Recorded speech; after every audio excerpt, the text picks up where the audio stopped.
All right, we've got an interesting project on deck here. This is the Vevor diesel heater. A buddy of mine, Adam, made me aware of this. I didn't even know that this product existed. So let's get into it. I decided to buy this item directly from the manufacturer.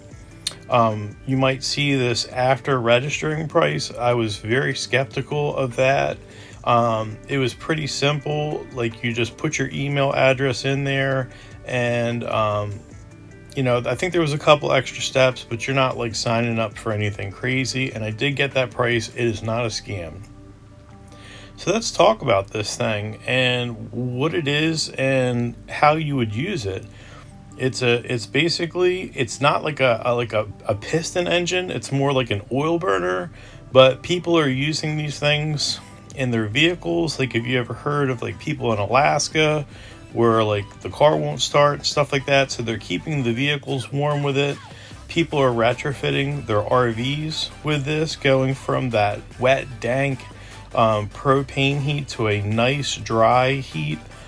This is actually like an oil burner setup. It's not like a piston engine. So think of like an oil burner in a home furnace, and that's kind of how this thing operates. So yeah, I bought this in the configuration you saw in that original picture, where it's kind of like all the components that make it work separate.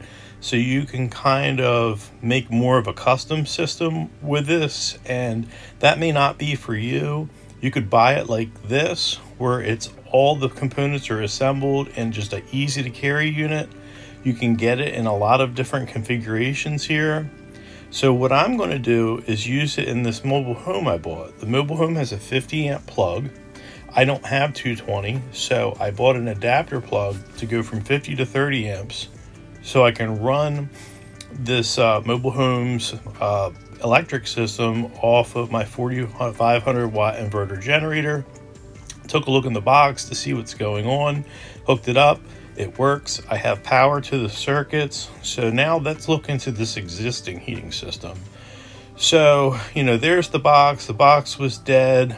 I looked at it a little bit, didn't notice at the time that the batteries were missing. I've since put those in, and it really didn't make a difference because this heating system is powered completely off of 220 volts, including the blower motor. I was hoping the blower motor might be a 120 volt circuit, but it is completely a 220 volt circuit. So this system is a 34,000 BTU system. That's one of the return air vents there. Here's another one above the actual air handler unit, more in the center of the mobile home. But to add some context to what I'm doing here, I've been off grid for 3 years now. This was my first tiny home, and then coming up in the next shot, you'll see the one that I'm currently in. We've been using a Joolca HOTTAP V2 Nomad kit for hot water. And you know what? I've managed up to this point, but I'd like to get back to just turning the faucet on, And this mobile home has a 120 volt, 1500 watt, 19 gallon water heater. So that would be great.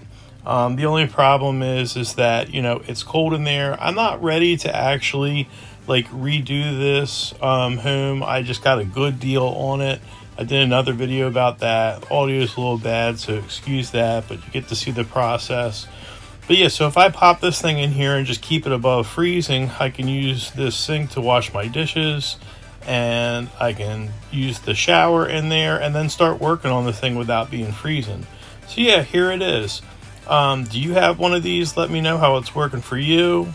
I think it's going to work. What do you think? Drop a comment.